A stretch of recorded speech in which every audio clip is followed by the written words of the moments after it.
Shalom teman-teman sekalian yang ada di rumah maupun di mana saja. Selamat datang kembali di talk show Heart to Heart. Saya Clara. Dan saya Sisil. Sekarang aku bersama dengan dua tamu spesial akan membahas topik yang seru banget. Apa itu, Clara, topiknya? Betul banget nih, bahasan kita mungkin bakalan cukup hot dan berat ya teman-teman pada kali ini.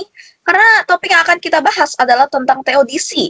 Sebuah pembahasan tentang bagaimana sih penderitaan itu dipandang dalam terang iman kekristenan. Di mana kita mengenal Tuhan yang baik dan penuh kasih.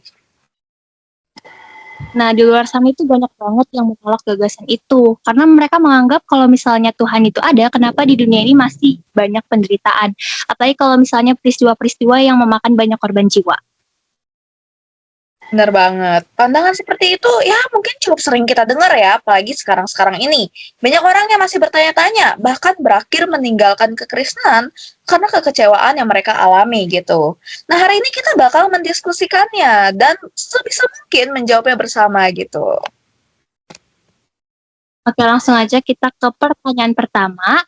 Pertanyaan pertama, apa sih sebenarnya arti dari kata teodisi itu?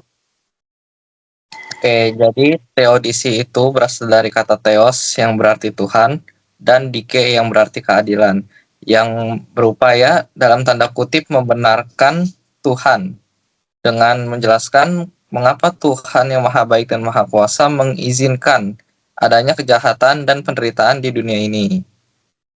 Nah, betul tuh yang udah disampaikan Pak Faisal. Jadi, istilah ini dicetuskan oleh matematikawan yang bernama Gottfried. Jadi, menurut Gottfried ini, teodisi sendiri merupakan upaya untuk mendamaikan Tuhan dengan penderitaan.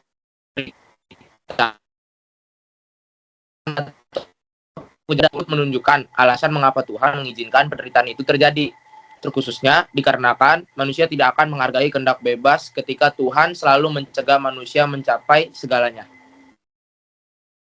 Oke, terima kasih atas jawabannya. Berarti teodiksi ini menjadi sebuah upaya ya untuk mengerti eksistensi Tuhan di tengah kejahatan dan keberdosaan di dunia ini.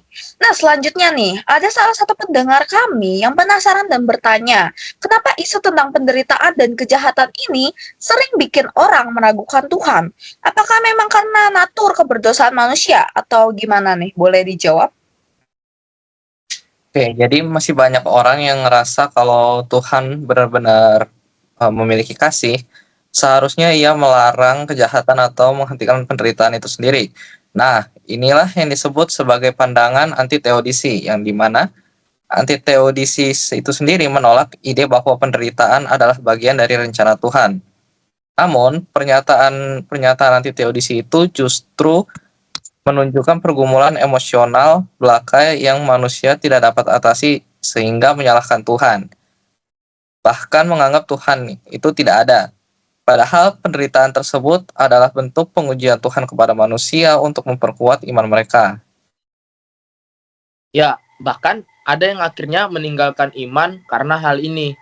Contohnya Teresa McBain, seorang pendeta Southern Baptist yang sekitar tahun 2011 sampai 2012 yang memutuskan jadi ateis secara publik.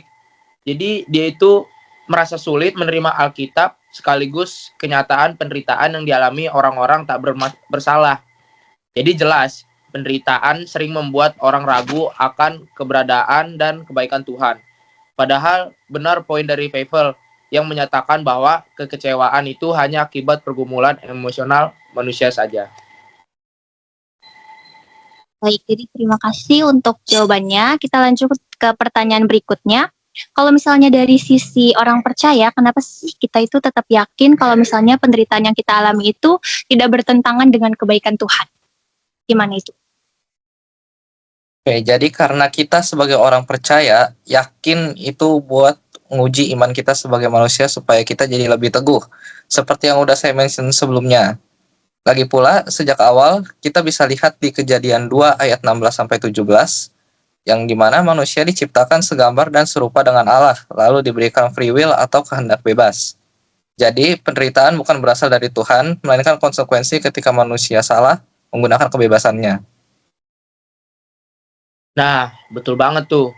Hidup dengan free will walaupun ada risiko dosa, itu jauh lebih baik daripada hidup tanpa free will.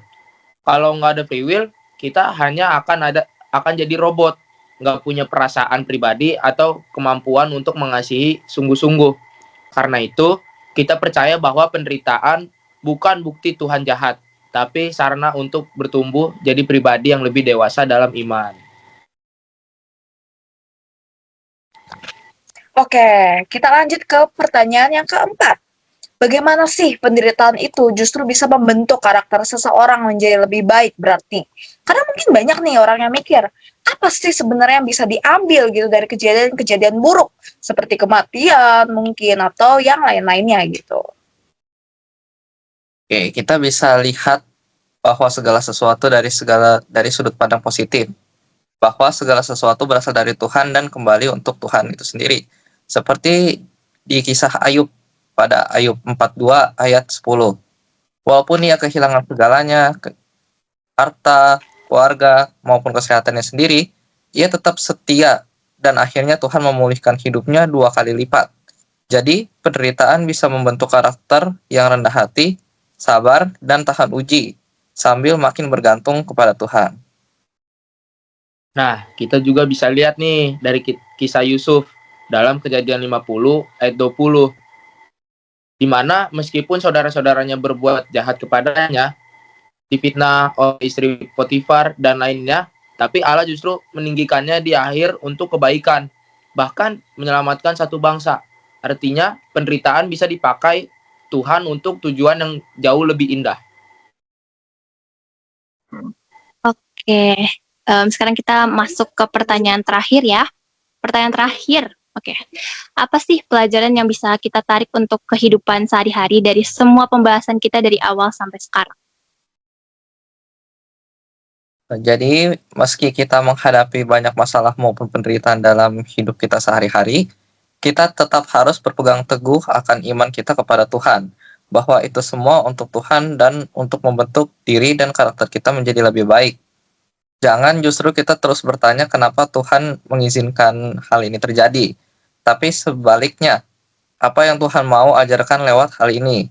Dengan begitu, kita bisa terus berpengharapan kepada Tuhan.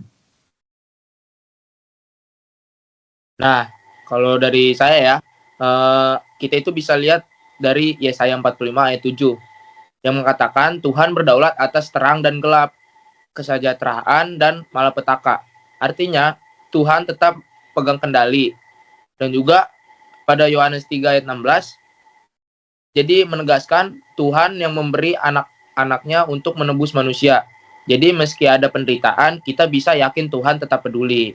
Sikap kita adalah memperkuat iman, bersyukur, dan percaya ada maksud Tuhan di balik semuanya. Oke, diskusi yang sangat memberkati ya pada malam hari ini. Jadi kita semua bisa belajar nih bahwa di tengah dosa dan penderitaan, mungkin banyak orang yang kecewa lalu menentang Tuhan gitu ya. Sehingga jumlah ateis pun kalau kita lihat ya semakin hari itu semakin meningkat gitu, apalagi di sosial media. Namun pandangan teodiksi sendiri itu berhasil menjelaskan bahwa Tuhan itu adil dan tidak bertanggung jawab atas kejahatan tersebut. Karena ia sendiri memberi manusia kebebasan memilih, tadi ya, free will gitu. Di mana kejahatan dan penderitaan justru bisa dipakai Tuhan juga tuh untuk membentuk iman, seperti dalam kisah Ayub dan Yusuf. Di mana Alkitab menegaskan bahwa segala sesuatu awalnya diciptakan dengan baik gitu. Nah, ujian sendiri diizinkan agar manusia ya semakin bergantung pada Tuhan. Tapi dosa tadi yang kita perbuat membuat manusia salah paham dan menyalahkan Tuhan jadinya gitu ya. Dan karena itu orang percaya dipanggil harusnya ya untuk memperkuat imannya, jadi tidak mudah hanyut dalam dunia yang tercemar dosa ini gitu. Serta percaya bahwa melalui setiap masalah Tuhan pasti akan menolong gitu. Oke, terima kasih banyak untuk kedua narasumber kita yang udah berbagi hari ini. Dan juga terima kasih pastinya untuk teman-teman yang udah menyaksikan talk show hari ini. Sampai jumpa di next talk show hanya di Hearts to Heart.